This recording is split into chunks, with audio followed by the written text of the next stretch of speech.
Learn the most advanced recruiting techniques. Land the most desirable talent. Launch your company towards massive success. This is the Higher Power Radio Show with Rick Girard. Afternoon, everybody. Investing in your people above and beyond is today's topic. Today we're going to learn about a company that is truly built by valuing people more than anything else. I'm Rick Girard, and welcome to the Higher Power Radio Show. Our mission is to discuss and deconstruct insights from top-performing entrepreneurs and industry experts. Every week, we uncover tested, tactical solutions to solve your company's most difficult hiring challenges. Today, our guest is Dalip Jaggi. He's the founder of Devise Interactive.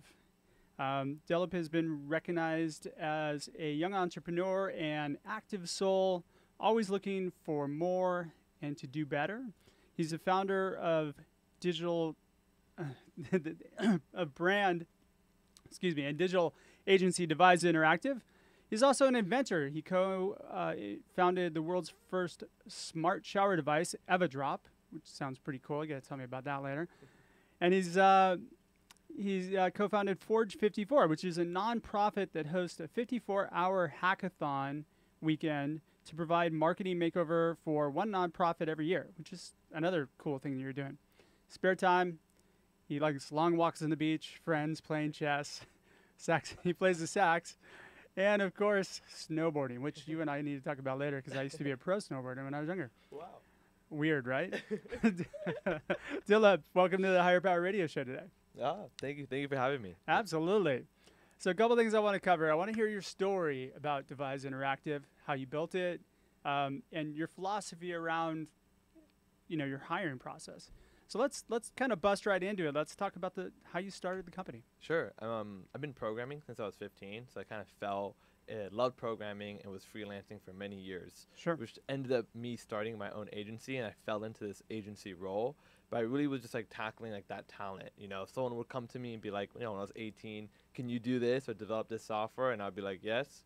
Didn't know how to do it. What were you doing? What type of software development? Oh, any sort of digital software. So a lot of PHP and JavaScript were the main languages I lived within. And then from there, I would just sort of better my craft. And then, hired my first part-timer, hired my first full-timer. And then about 4 years ago, Devise was born, which is this luxurious vision of digital services and marketing services and brand services that I wanted to provide. Okay. Yeah. So you are kind of a full firm that does all the advertising and building out the software solutions and everything else. Yeah, so in our firm, we have a very awesome branding and creative team. We have an engineering team, 5 full-stack engineers in-house. Okay. And then we have a marketing team as well, which is our newest initiative in this last year. But we're trying to be a full-service sort of solution when it comes to a digital ask, pretty much. Oh, cool. Very good, very cool. And you've got some pretty interesting clients.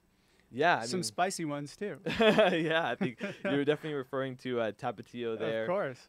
We've worked with companies like USC, AT&T. We like the big corporate accounts. Sure. But I also like the startup and the entrepreneur accounts because honestly, I could just see a huge impact. From taking them from zero to hero. It is an amazing thing to see. It's so much more exciting. Yeah, way more exciting. I'm right there with you because I like startups. Yeah. And every time I get roped into larger companies, I'm kind of like, oh, God, it's just painful. Yeah. I mean, it keeps the lights on. So sure. I like them for that. Sure.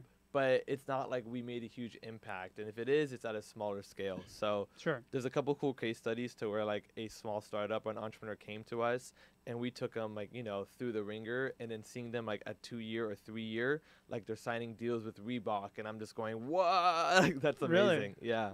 That's very, very cool. So hey, you got to give yourself a pat on the back and your team a pat on the back for that one. Thank you. So talk to me about your philosophy on how you kind of built the company. You hired somebody. I mean,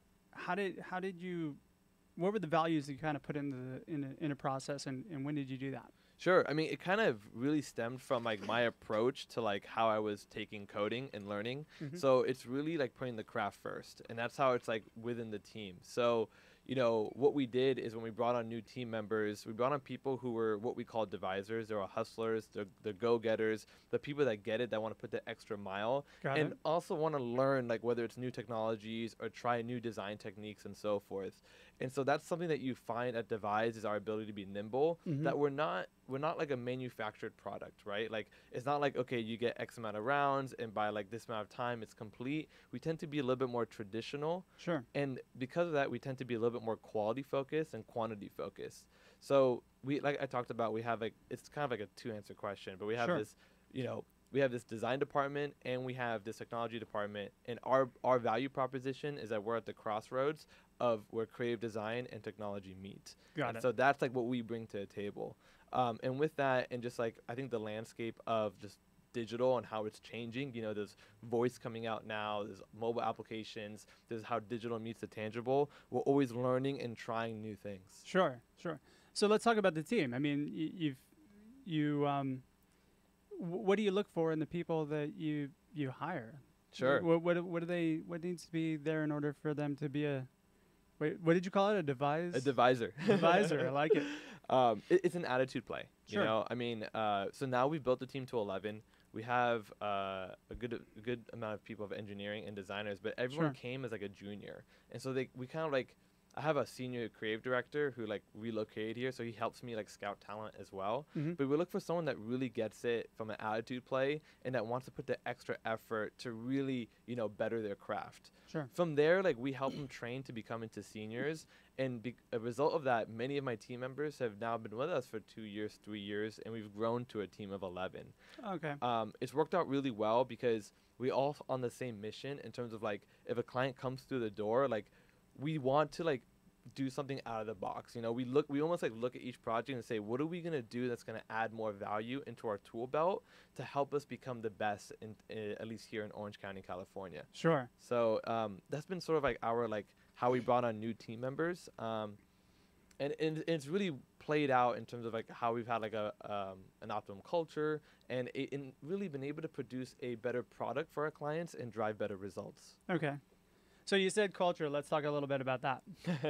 Sure. And as our engineer over there, Paul, just cringes. So your culture, how would you define your culture? I would define it to be nimble, brave, and untraditional. Okay. And really, culture is more of a mindset for us. When something comes through the doors, we want to say like, because we're up to date with the latest technologies, maybe we can get to the finish line a little bit quicker because we're always reading new documentation and we're learning new technologies. We like to be brave to where like, we don't want to just like do what the client says. We want to almost pitch them on ideas, and hopefully we can drive better results for them at the end of the day. And we're not traditional in the sense that it's not like anything that we've done before is just being manufactured the same way through our pipeline and produced at the end. Got it. So we because of that, we tend to like spend a little bit more time on the strategy and discovery with our clients. And that's another big piece about us is I feel like a lot of our competitors don't really value like critical thinking. Sure. So like in our office, we've created out like these different like collaboration rooms. They're just open spaces with like huge whiteboards and foam boards all around all around these rooms. But that's our level of ideation. We want to foster like collaboration and we want to foster conversation, and out of that comes great ideas. So we tend to be untraditional in that sense, because when we look at a lot of competitors, they're not doing that. They're just more like, okay, get in, do what they want, check, product finish, collect invoice. Sure. Where we're trying to make sure everything is a portfolio winner and there's a wow factor in anything that we do. So what's a good client for you? So that's where it's a fair balance act. I mean, we kind of talked about like there's like the Fortune 500 companies, which we have about 30% split of those. Sure. But that's a little bit more of like a deliverable. Like, we need this, develop it, work with our marketing team, and execute it. Where I get excited is the startups and the entrepreneurs who don't necessarily have a team behind them, but looking for people to come up with ideation and think on their behalf, and they become a partner, not a client. Sure. And then in that level, so you bring them into the war room and you say, hey, look, let's work this through together. Now, does it take a little bit of training with those clients to get them to do that? Because they're not used to that traditionally, right? Yeah. They just have they tell you what they want, you go away, you come back with something, and they say yay or nay, right? Yeah. Well, with that, we have a lot of break checks like through the process. Sure. So they're part of every step of the way. We tell them like, you're our point guard. You know your business better than we do because we're not married to any set vertical. Sure. But yeah, it is a different sort of world or environment that they're used to. And but I think they get a lot of value out of it because they're filtering those thoughts and speculating on their company, and they don't have all the answers. And through that level of strategy and discovery, they come out just like an inch taller, you know, like their chest is poofed up and they're excited to like produce the next step. Sure. That's very cool. So we're speaking with Dalip Jaggi, the founder of Devise Interactive. We need to take a quick break, but when we come back, we're going to talk a little bit more about actually your values and how you bring them into the hiring process in more detail and your results that you had and why you're succeeding. Awesome. I look forward to it. Be right back. I'm on the observation deck of the Empire.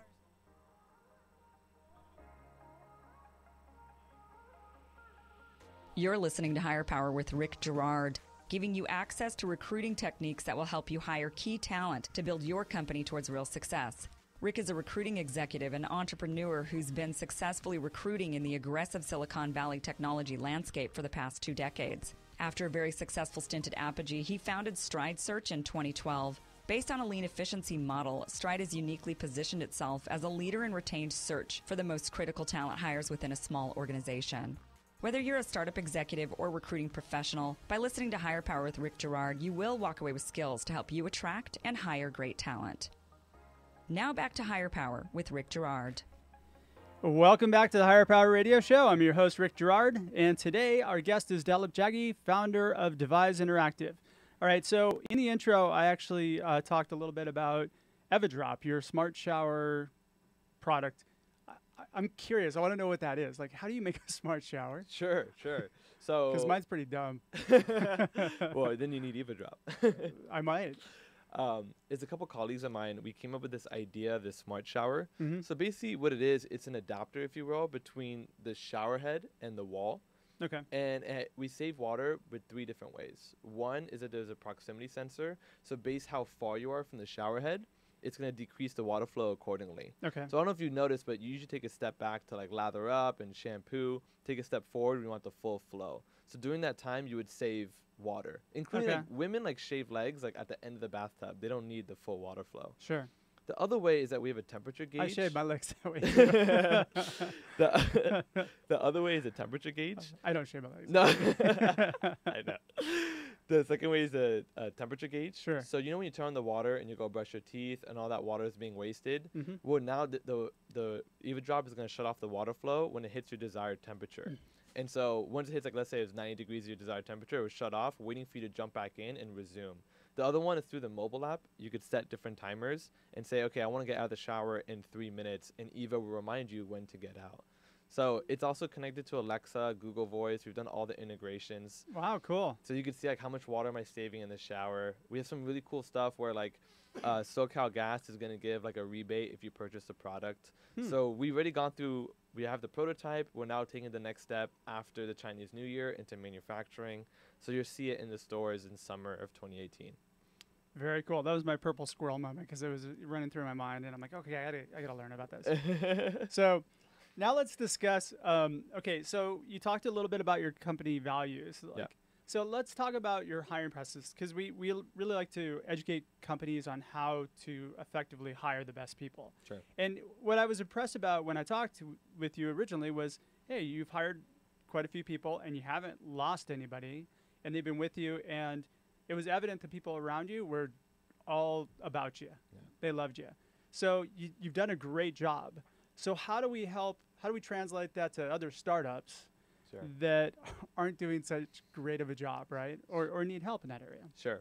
I mean, the approach to the craft and fostering the educational environment, helped tremendously. Okay. And everyone knows that there's room for grow, and it could be daunting when you want to know all the answers, and when you think you have to know all the answers. So we allow for that. Sure. The other one is that we also like influence education. Like my senior engineer is in an MBA class right now, and so always trying to better them to change their mindset to help better the company and better their personal growth. So you're like helping with the time off so that he can actually do that, or Absolutely. are you helping to pay for it? Are you guys Yeah. subsidizing? Oh, that's outstanding. Absolutely. You know, a big piece, like even my creative director, he has an agency coach that's like was a creative director like Saatchi and Saatchi, and so he meets with us a couple times a month and looks at our processes, and it just allows us to have outside perspective to help us improve. So that's like step number one is like education, right? Sure. But the big thing for me was I really value investing into people, and so like a lot of like I think like entrepreneurs are like, oh, like it's going to reduce my margins, I could do it myself. I guess I'm a really good delegator, and so like I'm like I want to hire people because it's going to build equity, it's going to build the level of team camaraderie, and when you have that level of team camaraderie, we're all kind of moving along within the same mission. Yeah. And there's an ecosystem within there that I think challenges itself, and because of the education and because we're just in a creative environment, my belief is that you need to be challenged creatively and professionally. Otherwise, you're stagnant. And so you're providing stretch for people. Exactly. I mean, so if somebody decides, hey, look, I'm getting a little bored with this, do they actively come to you and say, hey, I want to work on something else? Yeah. Absolutely. See, that's a great environment to have. Yeah. And most companies don't foster that. Yeah, absolutely. So that's one of those things where, when we help companies to hire, we always try to find people that are going to gain some stretch out of that role so that they're getting something out of their career that they're not getting in their current company. Yep. Something like 62% of people that are actively in jobs are not completely 100% satisfied with their role. Right. So if you can do that, what you're doing, kudos to you. Great job. Also, as a startup, you know that they're locking their spot in the hierarchy. Yeah. So like one of my engineers who's been with me for 3 years, he manages a whole engineering department. Before, he was just a junior developer, like fresh out of college. Okay. You know? Yeah. So they know that they can see the growth, and they're making a mark like within Devise Interactive. Yeah. But yeah, like I think it really starts with like investing in people. Another thing that I do is in terms of benefits, like a lot of small businesses don't provide the 401k, don't provide the medical. So I provide all those benefits just to make sure like, look, we're here to like cover like what your life needs in terms of like following like Maslow's level of hierarchy, like to follow that and say like your medical's covered, your retirement's covered. We also give like quarterly allowances, like they get a lot of like snack benefits, so we try to make it a fair balance. Snack benefits. Well, like they get like a quarterly snack allowance, like okay. So everyone can like go to Costco and just like make sure that we have like food prepped up in the office and stuff like that. Okay. So it just but those are perks. Those are nice perks, perks, but they don't necessarily keep people there. I think the other things are the ones that really get people to stay. Absolutely. Yeah. Absolutely. Okay.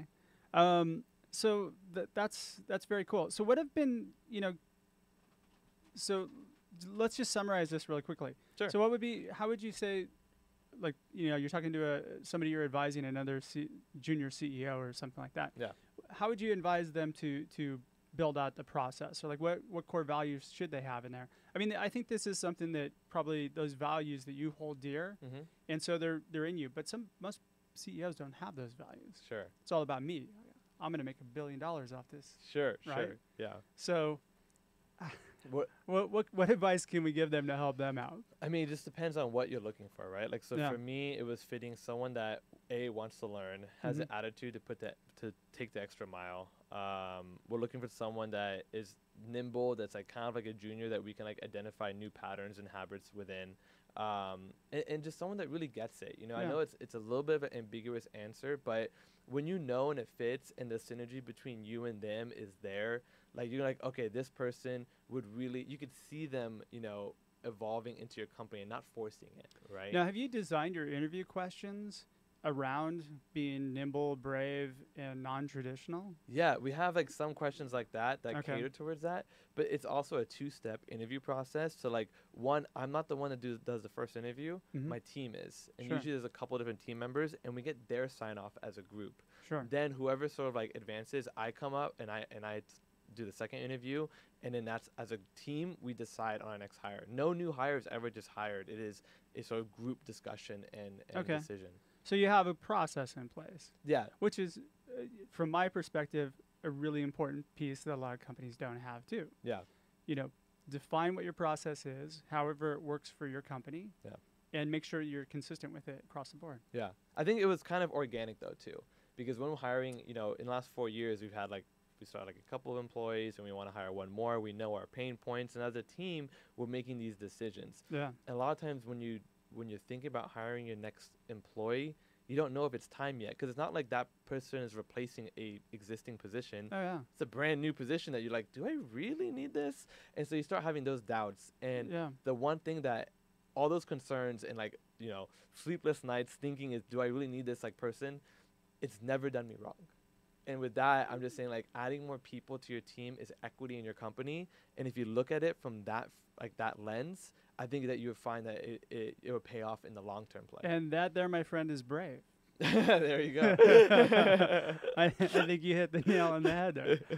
So what have been the results for you? In terms of your company growth? Maybe, you know, some takeaways as far as the wins go. I mean, with the company growth and the team, it's been a level of things. One, there's a level of camaraderie. It validates the other team members to see our growth when more people are being added, and that people are joining their mission. So it because if you're not growing, you're dying. I mean, that's sure. You're stagnant. Yeah, if you're stagnant, a lot of people get nervous, and then they start calling me. Sure. Yeah. Exactly. I hear that all the time. We haven't hired anybody in my team, and we've been short. You know, we've lost a few people. Yeah. So yeah. Well, it was like, okay, so 2016, we didn't hire anyone. So looking at the end of the year, I'm like, okay, like we were a bit stagnant. So 2017, we've hired 4 people this year. Okay. Because we just wanted to grow. We want to add some people to the team. We recognize some pain points. But it really, you get some outside perspective, you know, and it's really helpful. And even now, like we're discussing like bringing on another couple of employees. But there's a lot of value when you're adding employees, especially for us. Like when you're in a service-based business, I mean, whether you're selling time at the end of the day, whether I'm cleaning windows or I'm developing a software, it's at the end of the day time. Yeah. And so having people helps. But I don't think I ever want to grow more than like 20. 20 is probably my threshold around there. All right, we'll bring you back when you're 50. Fair. You never know, right? So, okay. So what have been you've got some really interesting clients. Like what have been some of your big wins based on, you know, this year? Yeah, so a couple big wins is two big engineering ones. We did USC's iPad application, and that was really awesome because USC as a brand is A, challenging, and B, the iPad application was just complex. Wait, don't they have students there? They're computer science students that could actually do that? Yeah, but they want it done right. They want to outsource it. The other one was we developed this fintech platform called Rich Uncles. Okay. I don't know if you're familiar with them, but sounds like a dating website for doesn't it? But pretty much they're a real estate investment trust done online. Okay. And so we built this whole platform of how you view the investment offering, how do you do the DocuSign online, how you log into your Chase Bank and make the transaction and so we've created the full front to back end system. From a technology perspective, it had like all these integrations, including Salesforce. It really flexed our muscles. But this was about 2 years ago when I had half the people that I have now. And that right when we launched this platform, it started doing $1 million a month, then started doing $1 million a day, and it was just growing. Wow. It was crazy. And that was probably the most exciting because they weren't a USC, right? Like huge recognized brand. Yeah. They were a startup, and it was just the most amazing thing to watch. To watch them just explode like that. Yeah, and then there's a bunch of issues that come from there, like, okay, how are we scaling? How's the database? How can, you know what I mean? How can we make it a little more robust? Yeah. And so my team and I, we were just hacking away, like, oh, it was fun times. Are you still working on that account? Or? Yeah. So they're still really good friends, one of our strong references. But yeah, like, they're a great account to have. Wow, that's outstanding. And then on the other side is we've developed some really cool brands, and that's the other side of our business. Like we have the engineering side, but like we did like this protein shaker. We created their brand and e-commerce site. He was a startup. It was just him and his wife. So we helped him raise him $140,000 on Kickstarter. Next thing you know, he's signing a deal with Reebok a couple months ago. So like that was a couple years ago we developed that brand. Wow, so you're actually providing business value too. Exactly. By helping him with like a Kickstarter campaign. Yeah, we've actually done about like 1.5 million on Kickstarter between all our clients. Like our biggest You're client. You're not going to talk. I need a new pair of shoes. Yeah, our biggest one was like $500,000 on Kickstarter. Oh, nice. So even Eva Drop, we did 150.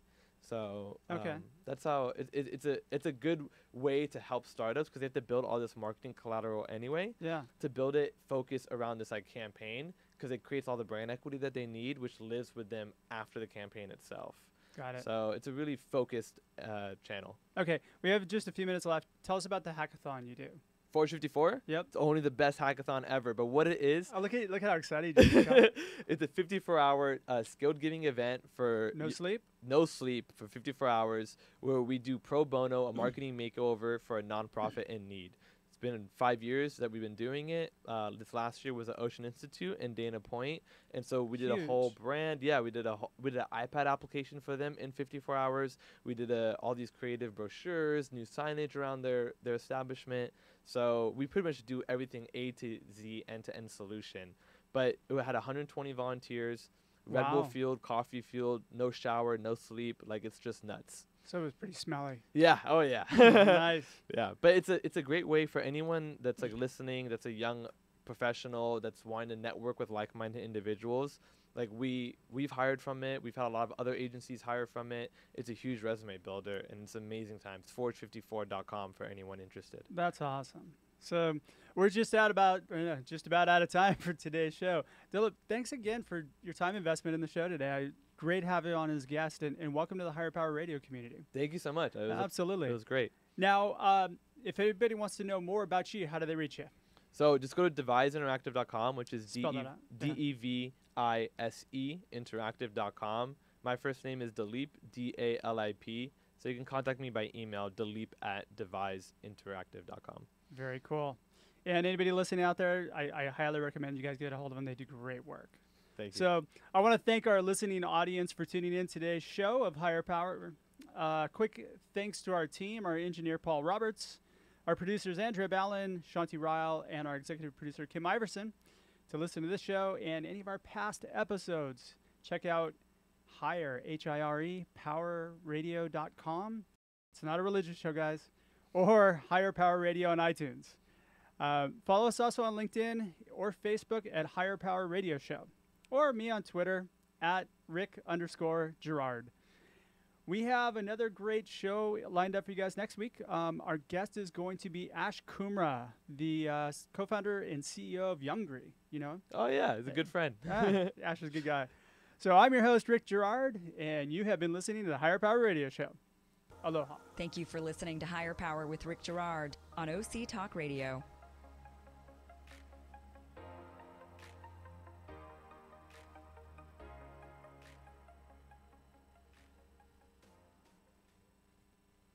Imagine what it would feel like to lose everything. Your job, your home, your family, your dignity. This has happened to